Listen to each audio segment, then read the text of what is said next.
You give to the deserving.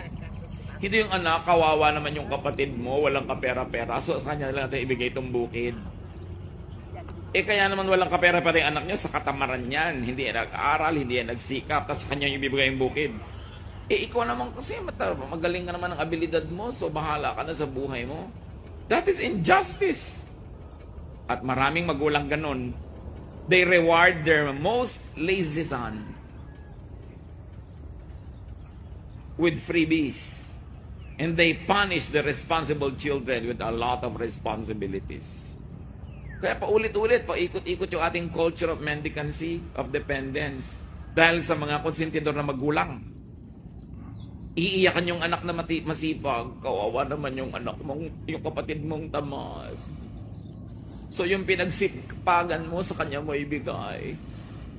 Siyempre, nabablockmail naman ng maraming nanay yung mga anak nila, so ibibigay ni anak kahit masama sa loob.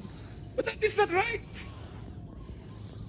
Kung may ibibigay ka kay tamad, yun lang kanyang daily bread. Hindi weekly. Dahil pag ibinigay mo yung weekly, sasanglan niya yun. Bebenta niya yun. Bigyan mo yun ng pambili ng gamot na for 1 week. Ibebenta niya yung gamot. Bukas, eto na naman siya, humihingi na naman.